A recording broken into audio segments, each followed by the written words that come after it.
Pozdravljeni, tu Blaž, govoril pa bom na temo iluzije čustvenih projekcij. Kot sem že razlagal v prejšnjih videih, vsi ljudje čustva ustvarjamo sami in čustva predstavljajo energijo, ki jo ustvarimo v telesu kot posledico razmišljanja, ko razmišljamo na polaren način, se pravi, ko se ločimo na dva pola znotraj sebe v našem umskem zavestnem sistemu in s tem ustvarjamo v telesu trenje, ki proizvaja energijo, ki jo potem mi dojemamo kot čustva. In rekli smo, da poznamo pozitivna in negativna čustva. Pozitivna čustva so recimo sreča, ljubezen, negativna pa jeza in zamera in podobno. Torej, česar se tudi večina ljudi ne zaveda, je to, da ljudje večinokrat, ko doživljamo čustva, ta čustva projiciramo na neko osebo ali pa na nek predmet, ki je seveda izven nas. Kaj pomeni to projiciramo? Kaj je to projekcija? Če pogledamo projektor, napravo za projicirane slike, projektor projicira sliko na platno in ko mi to opazujemo, si lahko rečemo ali pa dojemamo, da je izvor te slike v samem platnu, da platno proizvaja sliko. Ampak v resnici sliko proizvaja projektor. Slika je ustvarjena v projektorju, ki jo projektor potem projicira na platno. No in na popolnoma enak način delujejo naša človeška čustva. Torej, mi večinokrat mislimo, da čustva v nas proizvajajo neke osebe ali pa neki predmeti v naši okolici in da so oni za to krivi, te osebe in predmeti, ampak v resnici si vsa čustva ustvarjamo mi sami. Drži, da si večinoma ta čustva ustvarjamo zelo avtomatično. To pomeni, da se sploh ne zavedamo več postopka, po katerem ta čustva ustvarjamo. Ampak kljub temu še vedno si ljudje vsa čustva ustvarjamo sami. Torej, kako vidimo sploh, da projiciramo čustva? Ja, to vidimo enostavno tako, da opazujemo sebe ali druge, ko recimo so čustveni in potem vidimo, kako se obnašajo in kaj govorijo. Recimo, nekdo je jezen, pa vprašamo, zakaj si jezen, pa reče, ja, jezen sem na to pa to osebo, zato ker je spet, ker je spet ni naredila nekaj tako, kot sva se dogovorila, recimo. In mi v sebi dojemamo, ali pa ta oseba, ki je jezna, v sebi dojema, da je jezna zaradi te osebe, se pravi, da je jezna na to osebo, se pravi, da je ta oseba kriva za to, da smo jezni, da je ta oseba jezna.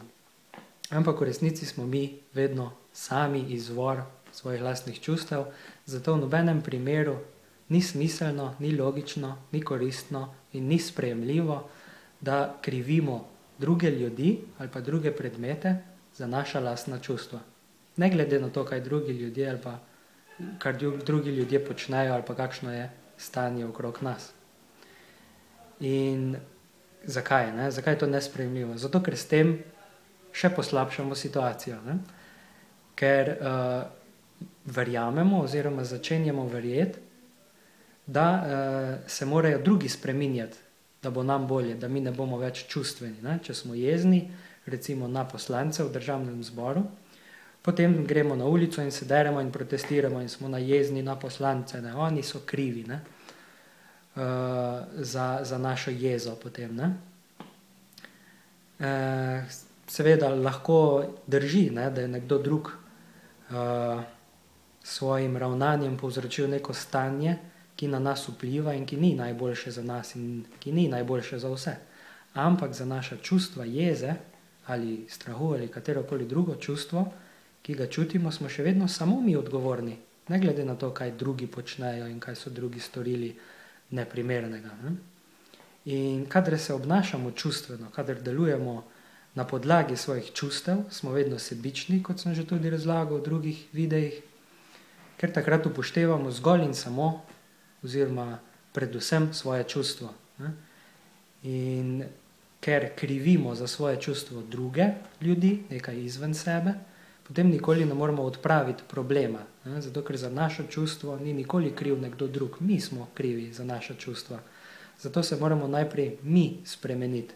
Mi moramo postati samoiskreni, se opazovati in ugotoviti, s katerimi čustvi, s katerimi prepričanji smo si mi ustvarili določeno čustvo v telesu.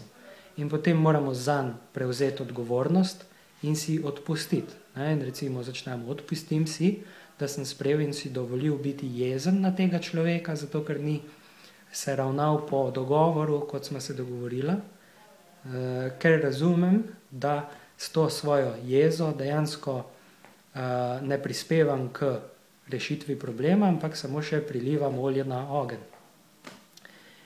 In zato se zavedam, da sem jaz odgovoren, da prevzamem odgovornost za svoje čustvo in da ga odpravim, da si ne dopustim čustveno reagirati, ker vem, da s tem samo in vedno poslabšam situacijo. Zato se obvezujem, da bom vedno pozoren na to, da ne bom reagiral z jezo in da si ne bom ustvarjal čustva jeze in zato krivil drugega človeka, kadar se nekdo ne bo držal dogovora, ki ga bom z njim imel. In to je primer enega samoodpuščanja in seveda jih potem naredimo še naprej za vse ostale možne stvari, ki nam grejo po glavi. In torej, ravno zaradi te iluzije naših čustvenih projekcij, v katere verjamemo, imamo toliko problemov na svetu. Vsi radi krivimo druge in kadar je kaj narobe, čustveno reagiramo in potem posledično naredimo še večji problem. Zato čustvene reakcije in ravnanje na podlagi čustev ni sprejemljivo. Še posebej v politiki, v podjetjih, recimo, na kakršnih koli položajih, kjer se odloča o stvareh. In tudi v našem osebnem življenju, družinskem, recimo, to ni sprejemljivo, ker potem pride do zlorab življenja. Kot je recimo, zlorabljanje svojega moža ali pa svoje žene, tako da jo pretepamo ali pa da tepemo, ali pa da psihično nasilje izvajamo, ker smo jezni. Ali pa da na drugi strani, da se počutimo kot žrtev in nas je strah in zato ne ustavimo zlorab, ki se dogajajo v družini, ampak enostavno v strahu sprejemamo to, da nekdo nekoga pretepa, recimo, ali pa psihično izsiljuje in podobno. Vse to ni sprejemljivo in za vse to moramo mi vsi, vsak posameznik, prevzeti odgovornost. Še nekaj, kar sem hotel povedati glede čustev, je to, da recimo, če vzamemo za primer neko čustvo jeze, mi se takrat v bistvu počutimo kot žrtev, če malo predelamo, kaj je čustvo jeze, recimo. Ker ponavadi, v večini primerov smo mi jezni na nekoga drugega ali pa na neko drugo stvar in situacijo okrog nas. In jezni postanemo v bistvu zato, ker nočemo sprejeti stanja, kakršno je, in se počutimo dejansko nesposobne, nezmožne to situacijo popraviti. In zato recimo se dojemamo v vlogi žrtve. Kadar smo jezni, se počutimo kot žrtev. In potem hočemo druge kriviti za to situacijo in na tak način si ustvarimo jezo. In potem verjamemo, da smo upravičeni do te jeze, da nimamo nič kaj drugega, da ne moremo nič drugega narediti sploh, kot pa to, da smo jezni, kar seveda nikoli ne drži. In kar je zelo zanimivo je to, da ljudje sploh ne dojamemo, da z jezo ali pa s katerim kolim drugim čustvom vedno povzročamo več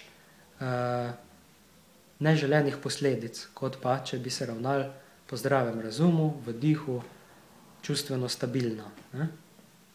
Torej ne na podlagi čustvenih reakcij, ampak na podlagi logike, zdravega razuma in temeljnega principa, ki je najboljši za vse.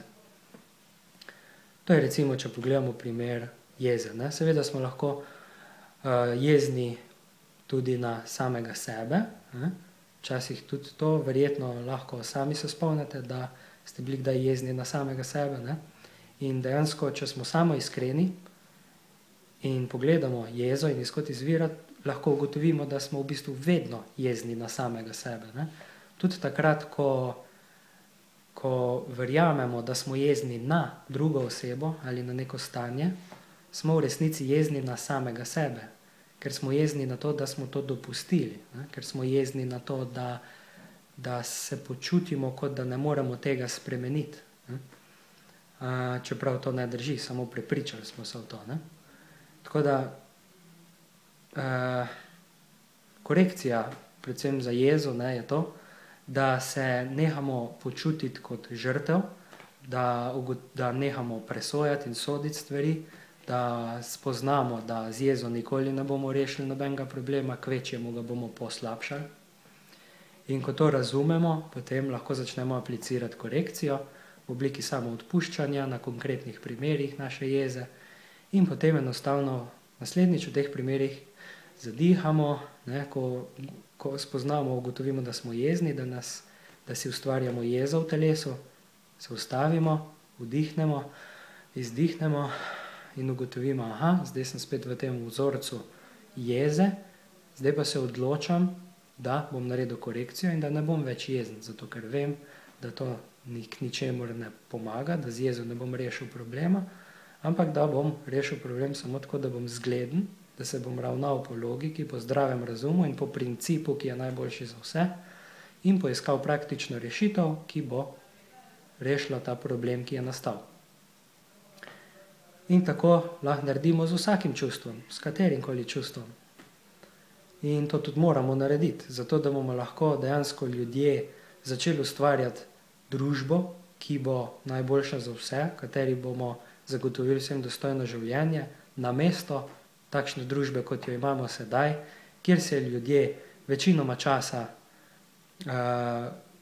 ravnamo na podlagi svojih čustev, svojih čustvenih reakcij, kjer reagiramo čustveno kar naprej na to, kaj je nekdo drug rekel, na to, kar smo videli na televiziji, na to, kar se nam dogaja, ne, se počutimo kot žrtev življenja, kot žrtev situacije in potem smo jezni in imamo vsa možna druga čustva. To nas dela ljudi zelo, zelo neučinkovite, nezaupanja vredne in to je nesprejemljivo, ne. Sploh zdaj, ko vemo točno, po kakšnem postopku se lahko te čustvene zablode naše človeške rešimo, kako lahko postanemo zgledni in se uskladimo s temeljnim principom, ki je najboljši za vse. Tako da vabim vas, da si na spodnji povezavi, ki jo bom delil v opisu, pogledate tudi brezplačen spletni tečaj Deep Light, v katerem se lahko enostavno in zabavno in učinkovito naučite osnov o čustvih, o tem, kako jih odpraviti, kako se uskladiti s temeljnim principom, ki je najboljši za vse in kako postati zgledna oseba, ki je neobremenjena in ki z veseljem počne to, kar je najboljše za vse. Ne samo to, kar je najboljše za sebe, za eno osebo, ne, ali pa za manjšo skupino ljudi. Hvala, to je za danes vse in se vidimo naslednjič. Lep pozdrav!